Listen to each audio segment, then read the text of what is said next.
Bom, a gente viu que o processo de amostragem é um processo essencialmente de tirar fotos.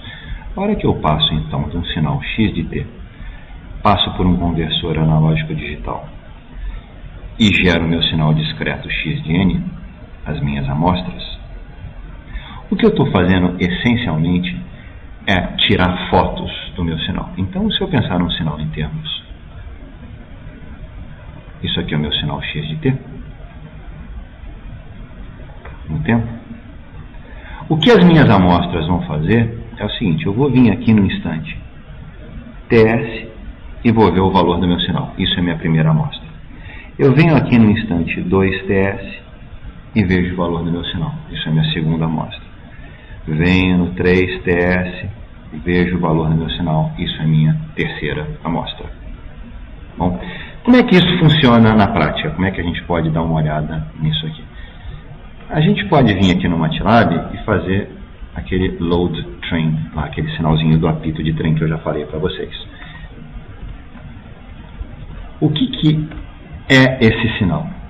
Se eu fizer plot de y, y é o valor do sinal, a figura que vai dar é essa maluquice aqui.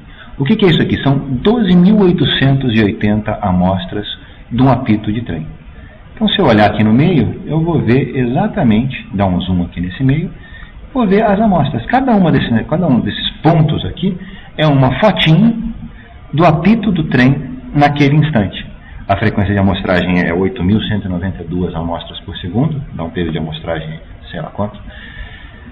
Mas aqui são diversas fotos. Isso aqui é o sinal do trem amostrado. Tá bom? Essa bagunça, se eu olhar de longe, é porque tem muita amostra aqui no meio. Se eu olhar de perto. Agora, qual é a consequência desse processo para a amostragem? Como é que a gente pode pensar nisso? O jeito talvez mais fácil de olhar para isso seja pensar em fotos literalmente, né? Quer dizer, interpretação como fotos.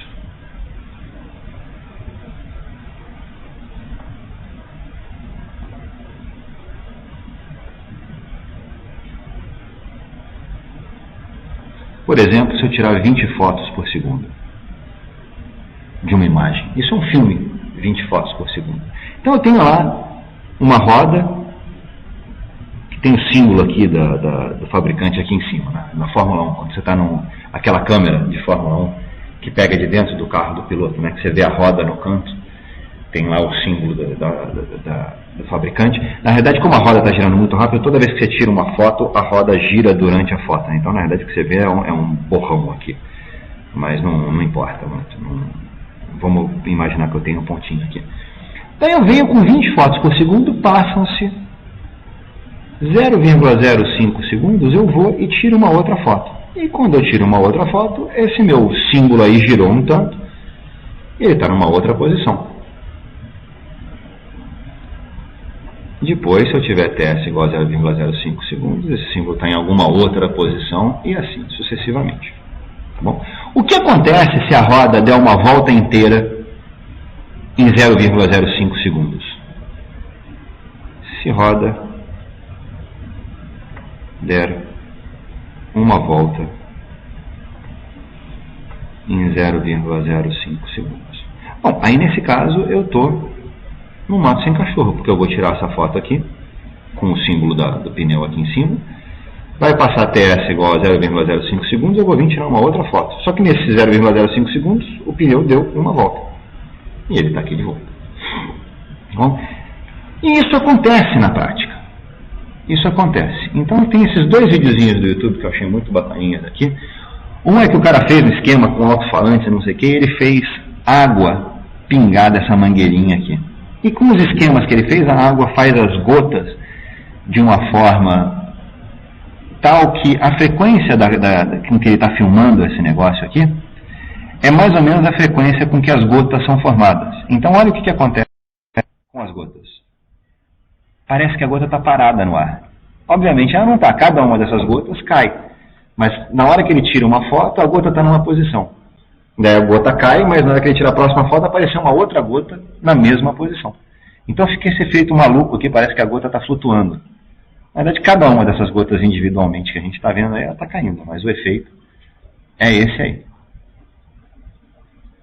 Ele simplesmente sincronizou a frequência das fotos dele com a frequência com que as gotas são formadas. Ele dá esse exemplo aí, essa impressão aí, ele está gerando no falante ali, ele está gerando esse som. Tem outro exemplo também que é muito legal, que é esse exemplo desse helicóptero aqui voando, em que está acontecendo aquilo que eu falei, quer dizer, cada vez que ele tira uma foto, as hélices do helicóptero deram uma volta. Só que ele está tirando muitas fotos por segundo, então cada foto é muito rápida, porque em geral quando você vê helicóptero em filme, a hélice aparece como um borrão, porque é justamente aquilo que eu falei, enquanto você está tirando a foto, a hélice mexeu, então ela borra a foto.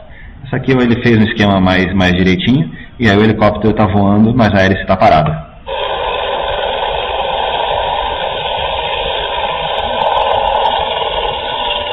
E é o mesmo efeito de antes, é simplesmente o fato de que a hélice está dando possivelmente muitas voltas aqui entre uma foto e a outra. Dá essa impressão de que ela está parada. Ok? Bom, então isso é uma coisa que se chama aliasing. Não sei por que o pessoal tem mania de falar aliasing. Isso não é aliasing, isso é aliasing. E o aliasing, alias que nem o seriado alias quer dizer codinome, alias quer dizer que uma frequência aparece com um codinome, aparece com uma outra frequência. Então, aliasing, depois da amostragem,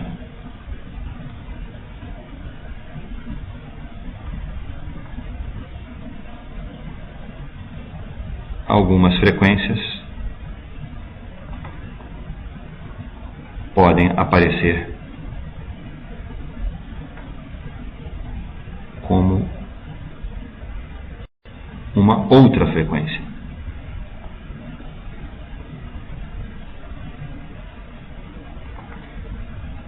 Um alias, um codinome.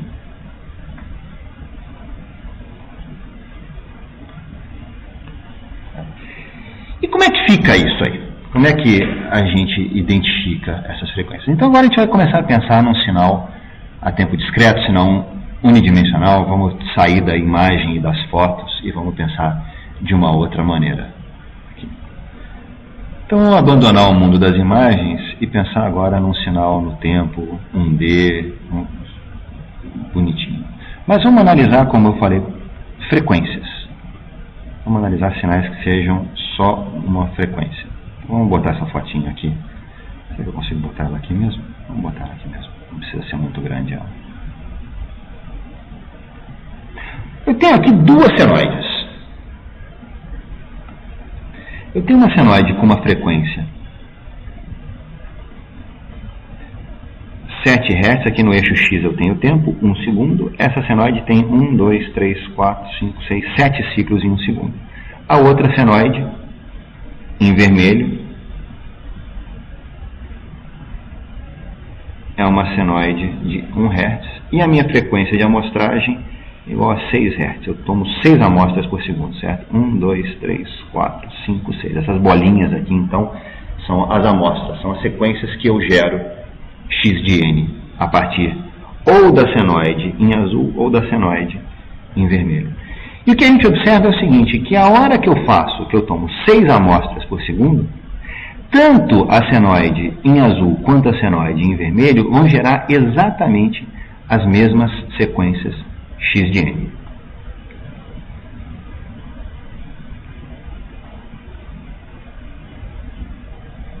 Ambas as senoides a tempo contínuo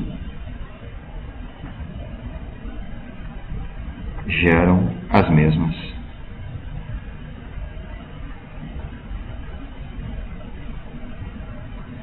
amostras. E o que está acontecendo com isso aqui? Por que isso acontece? Então vamos analisar esse negócio um pouco mais friamente aqui. Vamos analisar os seguintes sinais. Então agora seja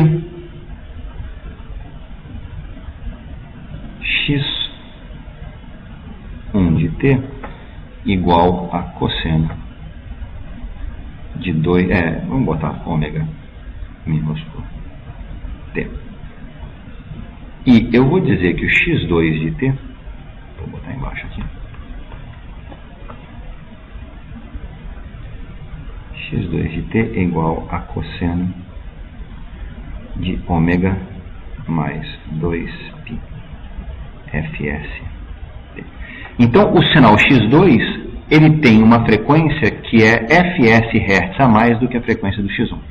Tá? Ou 2π fs radianos por segundo a mais. Então, x1 e x2 estão separados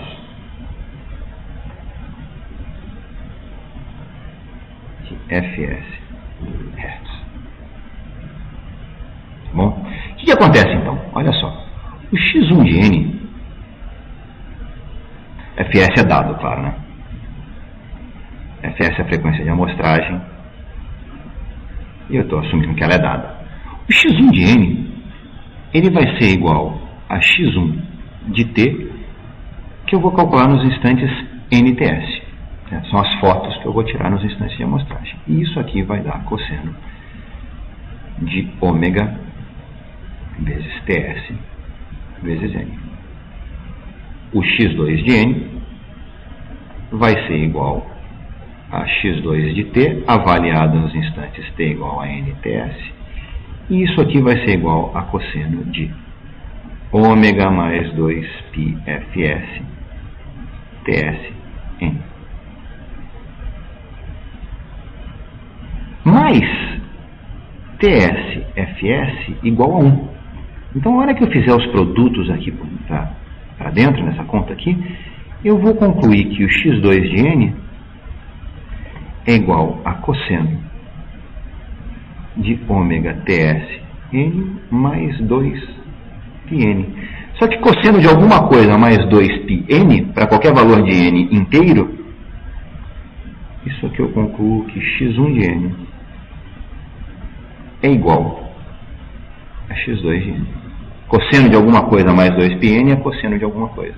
Então eu concluo que esses dois sinais são iguais. E a conclusão é que, essa é a conclusão importante, se eu amostro a fs amostras por segundo, frequências analógicas, né, frequências no sinal x de t,